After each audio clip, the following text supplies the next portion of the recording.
വാഹനാപകടത്തിൽ പരിക്കേറ്റ് ആശുപത്രിയിൽ കിടക്കയിലാണെങ്കിലും പറഞ്ഞുറപ്പിച്ച ദിവസം തന്നെ മകളെ നിക്കാഹ് ചെയ്ത് കൊടുക്കണമെന്നത് തലശ്ശേരി ടൗൺ ഹാൾ റോഡിലെ തച്ചറയ്ക്കൽ ബഷീറിന്റെ ആഗ്രഹമായിരുന്നു.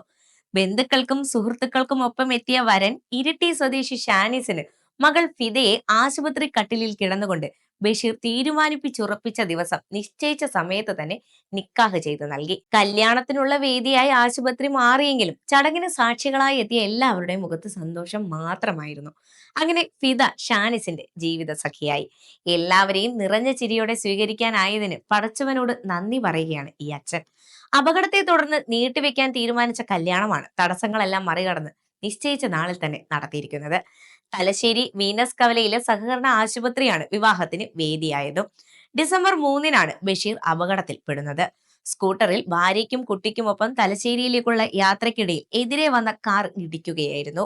ഭാര്യയും കുട്ടിയും വലിയ പോറലില്ലാതെ രക്ഷപ്പെട്ടു. ബഷീറിന്റെ തുടയെല്ല് പൊട്ടിയതിനാൽ ദിവസങ്ങൾ നീണ്ട ചികിത്സയ്ക്ക് ആശുപത്രിയിൽ അഡ്മിറ്റ് ആവേണ്ടിയും വന്നു. മകളുടെ വിവാഹം മാറ്റിവെക്കാനാണ് ആദ്യം ആലോചിച്ചത്. ഒടുവിൽ നിശ്ചയിച്ച ദിവസം ആശുപത്രിയിൽ തന്നെ നടത്താൻ തീരുമാനിക്കുകയായിരുന്നു. ആശുപത്രി അധികൃതർ കല്യാണത്തിന് പ്രത്യേകം മുറി ഒരുക്കുകയും ചെയ്തതോടെ എല്ലാവരും ഹാപ്പി. കല്യാണത്തിന്റെ റീൽസും ഫോട്ടോസും നവമാധ്യമങ്ങളിൽ വൈറലാവുകയും ചെയ്തിരിക്കുകയാണ്.